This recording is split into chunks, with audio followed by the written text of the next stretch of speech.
There's a kitty for you. Good morning, viewers. Hey, good morning. Wow, the color's weird behind me. It's actually a really nice yellow. Hi. So the flu got me yesterday afternoon. Yuck. I feel a little better today, though. I know. Had about 6 hours of horror. But it's already going away. So I can't be, yeah, I feel better today. But, everything hurts. That kind of stuff. Yep. Yeah, got it from the kids. Couldn't go down today and take care of them. Okay. So Morgan had to reschedule her clients. No. Ugh, that stuff smells terrible. I will say that a lot of people get a lot of use out of Digest. It's a oil that Young Living makes. It smells horrific. I don't even have it in the house, but it helped Morgan and the twins and Sarah. Sarah had it too. She just was a day ahead. Yeah, I did yesterday, but I'm already feeling better. Yeah. So I used tons of oils when I was babysitting on Saturday, but then yesterday afternoon it got me. Yeah. So I was kind of a mess till probably around midnight. Then I started feeling better. So let's say, I think we can safely say that the oils shorten duration if you do get stuff. A lot of times you just don't even get it. But this one was kind of vicious, so fortunately it's short-lived because nobody likes the flu. But I feel bad that Morgan's clients had to be rescheduled. So everybody who was getting spring hair today, RC for congestion, Linda, mixed with coconut oil or almond oil or something, as it's kind of hot. They're not getting to get their hair done today because I couldn't go see the kids. Yeah, they're fine. Like, it's really short. It's violent, but short-lived. So the Eve seems to work best for prevention and shortening. RC for a respiratory, anything respiratory, sinus. And then Digest and peppermint. Peppermint usually works really well for me, but here's a word of advice. If you know you're getting the flu that everybody else had, mix the RC with coconut oil and put it on his chest, or just smell it. If you know that you're getting a flu that your family has already had and you know there's a slight chance you might throw up, don't take the peppermint oil internally. No. Don't do it. So, we're on 65.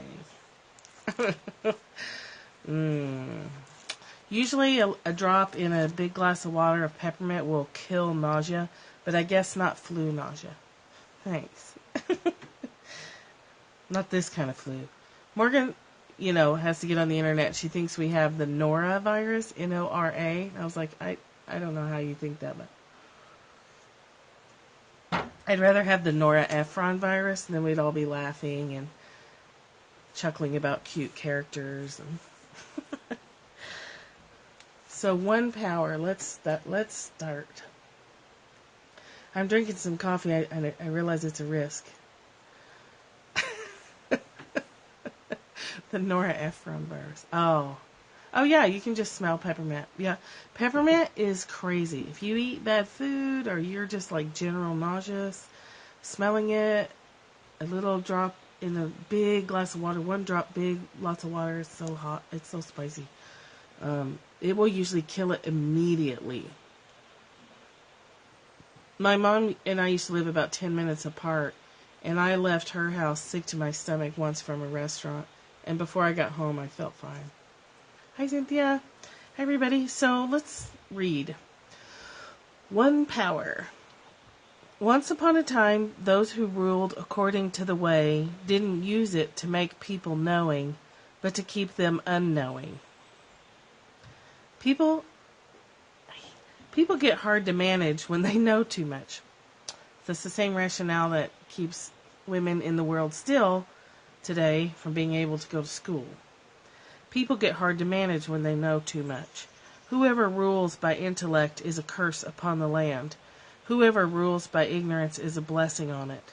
To understand these things is to have a pattern and a model, and to understand the pattern and the model is mysterious power. Mysterious power goes deep. It reaches far. It follows things back clear to the great oneness. Her notes say, where shall we find a ruler wise enough to know what to teach and what to withhold? Once upon a time, maybe in the days of myth and legend, as a pattern, a model, an ideal. The knowledge and the ignorance are unknowing, Lao Tzu speaks of, may or may not refer to what we think of as education. In the last stanza, by power, he evidently does not mean political power, but something vastly different, a unity with the power of the Tao itself, which is our only true source of power. This is a mystical statement about government, and in our minds, these two realms are worlds apart. I cannot make the leap between them. I can only ponder it. Nothing makes me crazier still than to find out I've had information withheld from me that would have been a benefit to me or someone I know because someone else thought that we shouldn't have it. We shouldn't have that information. I don't think government should do that. I don't think companies should do that. There is timing issues in certain situations. I've been in those situations where you really couldn't say anything or too many other pieces of the puzzle would fall apart. But the goal for me is always to give all information as soon as I possibly can, whether I'm in a supervisory position or not. I have been frustrated lately by a situation where, and alternative energy and, alternative fuels, things that are withheld, and we know they're withheld. There's not a whole lot we can do about it.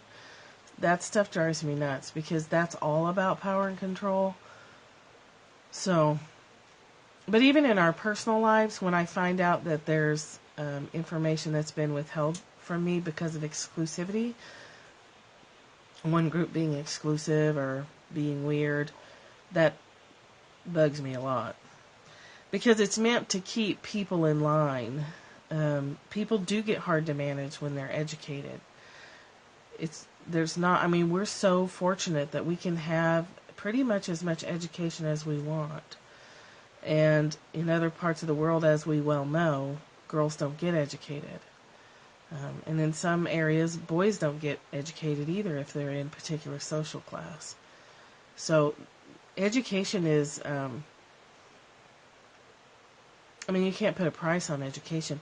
If you can teach somebody, and it's not, when I say education, I don't mean how many facts you can retain in your head, because I'm not good at retaining facts. I tend to have to look up things a lot if I want an actual detail. But the ability to learn, the ability to find information when you need it, to know how to look things up, to not be afraid to ask questions and question authority, to me that's intelligence, and that is, education to me is teaching people how to find their own answers, how to ask questions, how to seek out information. Yeah. If you know how to learn, you don't need to remember what year no one can remember everything. That's why we have reference books, right? I can remember general things about oils, but I can't remember details about them. I have a lot of water here. So, that's why I have reference books. But if I didn't know how to use a reference book, if I didn't know how to use an index, if I didn't know how to use Google effectively, you can waste a lot of time on Google if you don't know how to use it effectively. If nothing else, teach your kids to Google. Right. Right. What year? What's that old one, brain teaser one? A plane crashes on the border of Canada and America all perish. Which country handles the survivors? He just said they all perished. Let's check this out. 65. The ancient masters didn't try to educate the people, but kindly taught them to not know. When they think that they know the answers, people are difficult to guide. When they know that they don't know, people can find their own way. Yeah, where were the survivors buried? Right. No, there weren't any. That's fun to play with people, because I think those have been around long enough that some people don't know them anymore. Yeah. Yes. Right. Right. I love those. Okay. When they think they know the answers, people are difficult to guide. When they know that they don't know, people can find their own way. If you want to learn how to govern, avoid being clever or rich. The simplest pattern is the clearest. Content with an ordinary life, you can show all people the way back to their own true nature. Knowing that we don't know is a real gift too. I used to think I had to have a lot of answers for people, and now I found that it's just that if I'm trying to provide answers, I'm working harder than whoever I'm working with is. And it's way easier for everybody to teach people how to find their own answers. Even when you can clearly see what the problem is, it's a lot easier to just kind of, nudge and guide until the person finds the answer on their own. If you can see what's going on, you can kind of help nudge them in the right direction. But just handing out information, first of all, if people aren't ready to hear it, it goes in one ear and out the other. If they find it, then they get to have that aha moment that creates an emotion. An emotion with an event retains memory. So anytime you can guide someone into having their own breakthrough and their own eureka moment, it's a lot better, and they're going to retain it a lot longer. They might still not retain it very long if it's big, but they're going to retain it longer. That's a happy cat back there. Let's see what Byron Katie says. It's very rainy and yucky here, but I like it. I like rainy weather. Let's see. 65. When they think that they know the answers, people are difficult to guide. When they know that they don't know, people can find their own way, which is way better. I don't try to educate people. Why would I do such a thing? My only job... Oh, yeah. Yeah, yes, yesterday. Started out back outside yesterday. My only job is to point you back to yourself. When you discover inside yourself, behind everything you're thinking, the marvelous don't know mind, you're home free. The don't know mind is the mind that is totally open to anything life brings you. When you find it, you have found your way. That's also called beginner's mind, baby mind, child mind. I work with 4- and 5-year-old children who suffer from believing the same concepts that adults believe. These concepts are sacred religions. We're completely devoted to them. People should come, people should go, people should understand me. I'm to this, you're to that. My wife shouldn't lie, my children should appreciate me.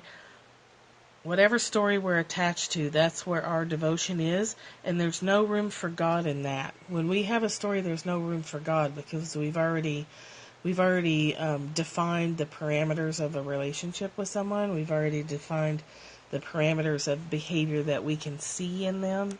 When people are changing, sometimes it's frustrating because their family actually doesn't see that they've changed because they are so attached to the story of how so-and-so is. So when they start to act differently, a couple of things can happen. People can overreact to the changes and try and squish you backwards. Or people don't even recognize the changes because it's outside the realm of their story. So there's no room for God there. I once worked with a woman in Jerusalem. Her religion was I should have thin thighs. She thought that's what would give her what she wanted in life. She was the cutest, and she just wasn't willing to do the work. She couldn't go inside for an honest answer because she was terrified that if she answered honestly, she'd end up with fat thighs. She thought she needed fear as a motivation to exercise and eat right. It was obvious that she preferred thin thighs to freedom. She wouldn't take the risk of letting go of control and going deep into herself to see what her own truth was. For her, the sacred concept was thin thighs. For someone else, it's more money. For others, it's a relationship. I love being with those people. They say they want freedom more than anything in the world. They cry and beg for help.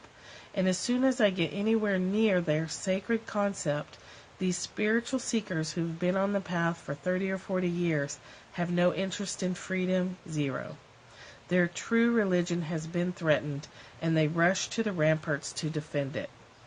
I asked her, can you absolutely know that it's true, that right now your thighs should be thinner than they are? And you'd be amazed how fast this woman dodged away. Hi, Erin. She didn't stop to really ask herself the question, not for an instant. Yes, I can, she said. Slam. The gate shuts. The drawbridge goes up. The I know mind retreats behind the castle walls, ready to defend itself against the whole world. That's why I love to ask someone who sits with me, do you really want to know the truth? The education you need is within you, and how can what is already within you be taught? It can only be realized.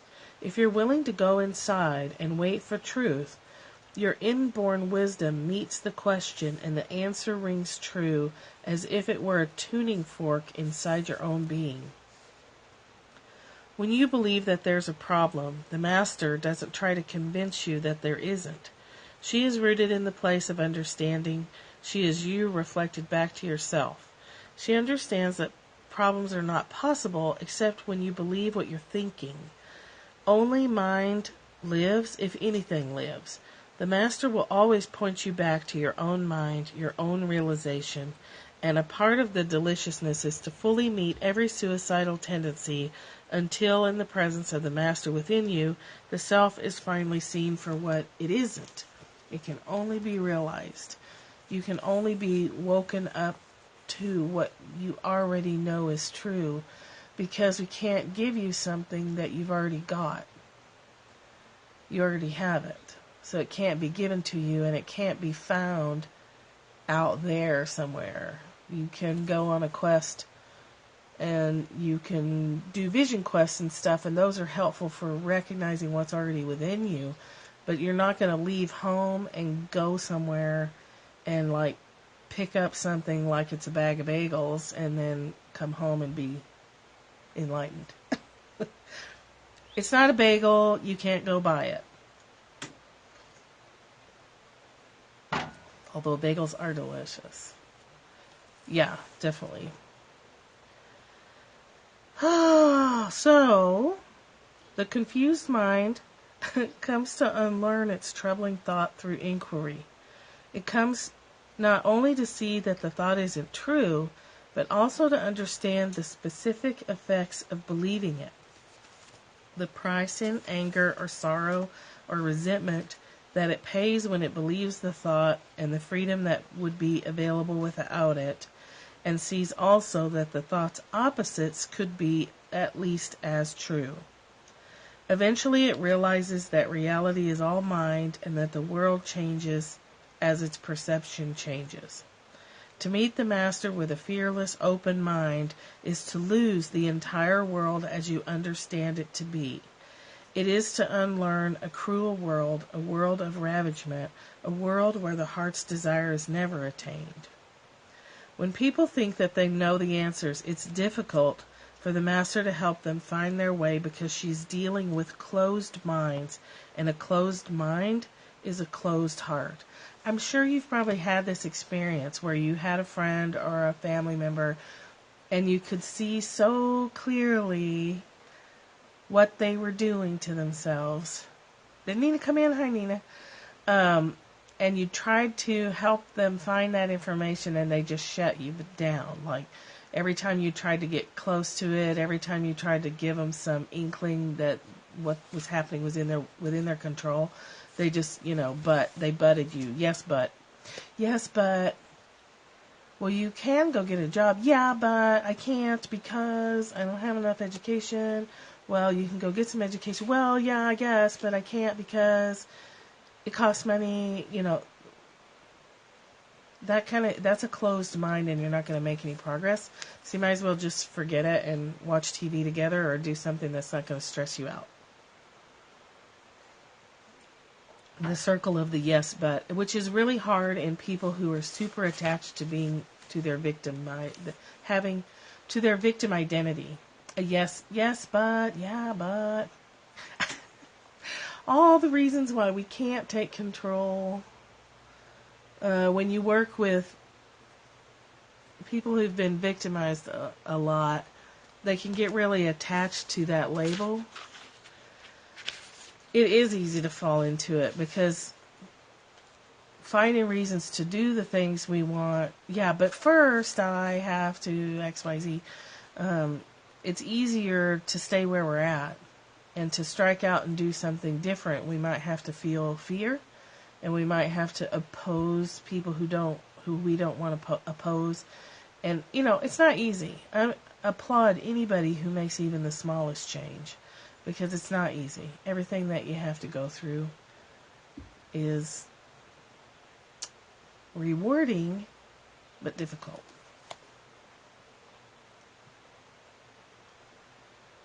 Okay.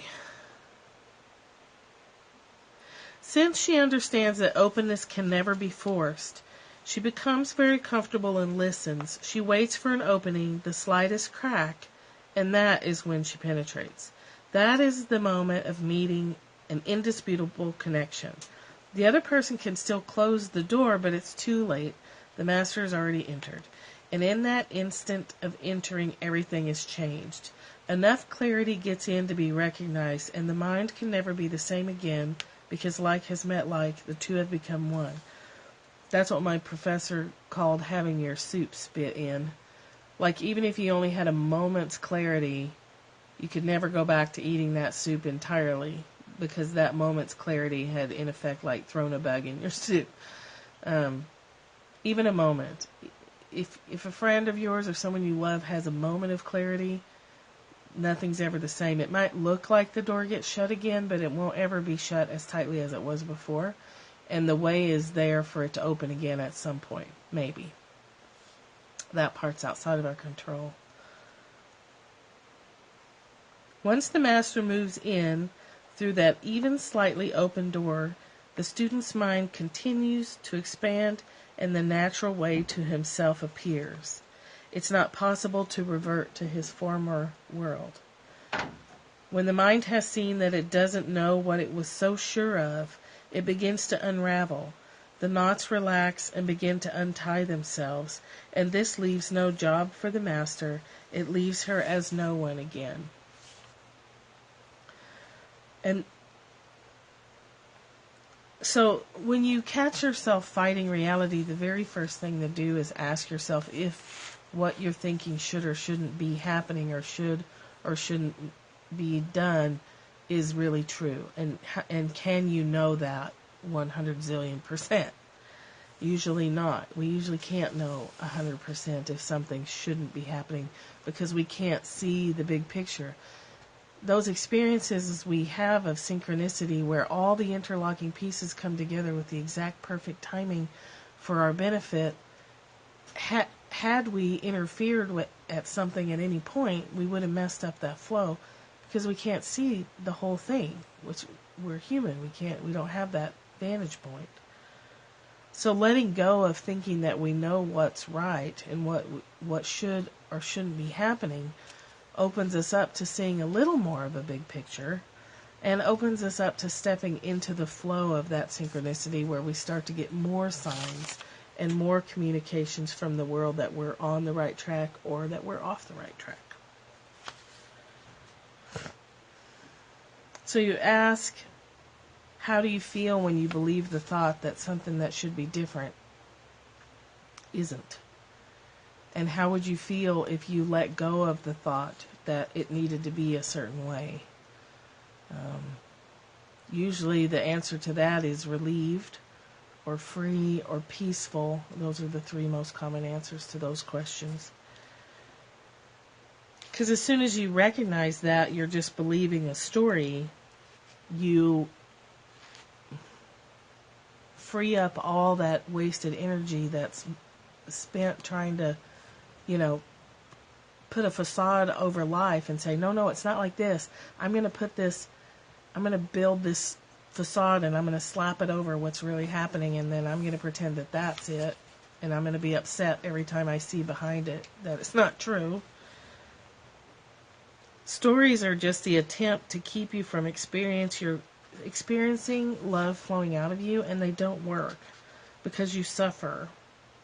When you withhold love from a situation or a person, you suffer because it goes against your natural state of being. It's as natural for us to have love flowing out as it is to breathe in and out. And anything we do that restricts that, pinches up our chest, makes our stomach hurt, gives us headaches, makes us cranky. It's not good for us. But we can't reopen that love until we understand that we're safe. We're safe regardless. Even if we die, we're safe. That we do far more damage to ourselves than anyone could ever damage us. The people who've been victimized relive that victimization in their head. So the incident happened once, or even 50 times, but it gets relived in the mind thousands and millions of times. And so anything you can do in the world to help people realize that if they can let go of that, it's possible, is a benefit.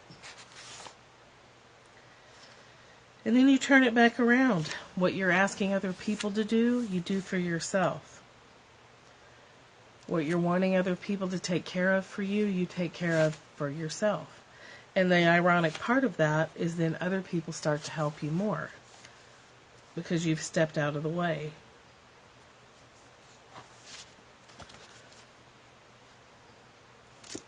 Yeah. I don't have a lot flowing through me today anymore. So what do you think? You got any questions? Well, it's pretty simple. It's simple and not simple. Oh, I'm on the deck, Aaron. I'm on the deck of our house, which is all chicken wired in to keep the cats inside. Yeah. That's the front, Aaron. There's a stream down there. We're out in the middle of the woods. Yes, simple but not easy. It's a constant daily practice. Yeah. Of undoing.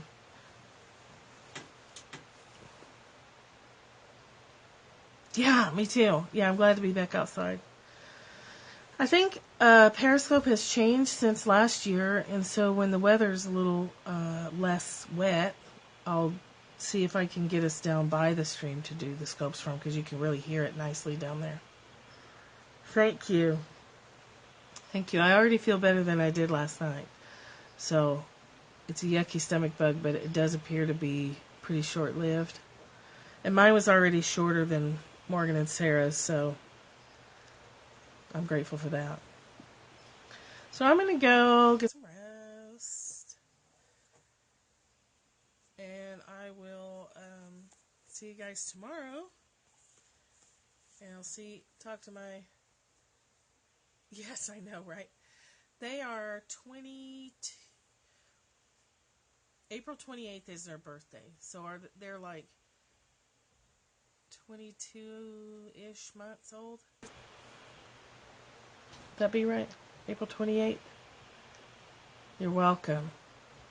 You're welcome. Have a great day, guys. I love you.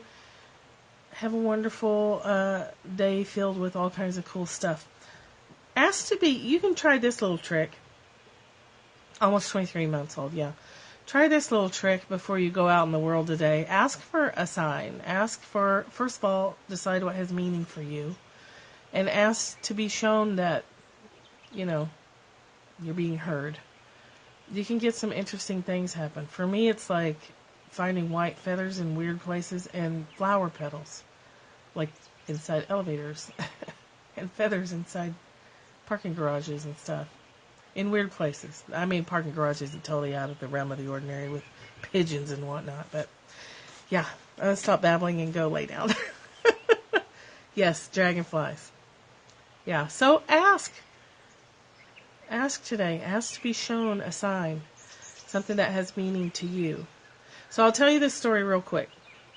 Dragonflies is the symbol for my dad. And after he first died, I had a horrible time. And, Marinette, yeah, I'm going to go get him sick.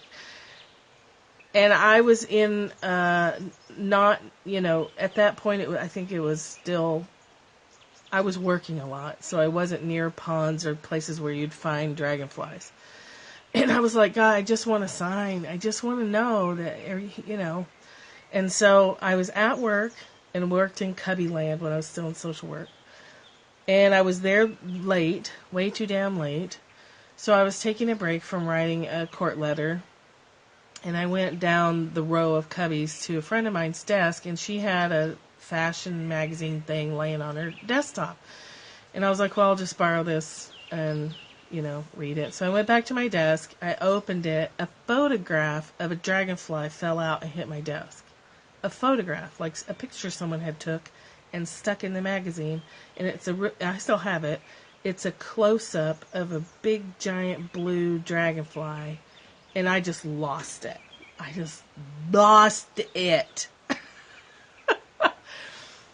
And so I called my friend Christy when I could get my breath back, and I was like, I said, the magazine on your desk, where did you get that dragonfly picture? And she's like, it's not my magazine. So if it had someone else, it wasn't even hers. She didn't know where it came from. And if it hadn't been on her desk, I wouldn't have felt comfortable taking it. Like, I wouldn't have felt comfortable just going up to anybody's desk and taking a magazine off of it, but she was my friend. And so I was like, oh, it's Christy's magazine, so I can feel comfortable taking it. She didn't know where it came from. I showed it to her the next day. She's like, I don't even know where that magazine came from or why it was on my desk. And so I sure don't know where that picture came from. So there you go. Ask for signs, and you will get them. Ask for signs and keep your eyes open. And be in the space of, I don't really know how all this works. I don't. I just want a sign that I'm on the right track.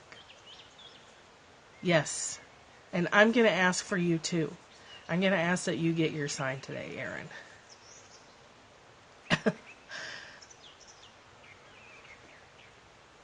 Sometimes we just need a little something. And the world will bring it to us if we ask. And we have eyes to see. Sometimes we ask and our eyes are still on the ground. You have to raise your head up and look. Yeah, and then let me know. Let me know if you have something. If something happens today. Something that lets you know it's all okay. It's all okay. We know it's all okay. We know that. Sometimes we just want a little extra. Yay! You're halfway there. You're halfway there. Yeah.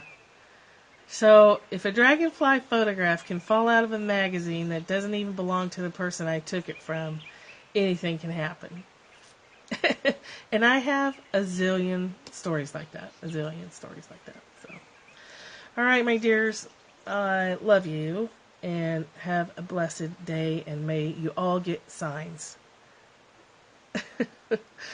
Take care. Love you so much.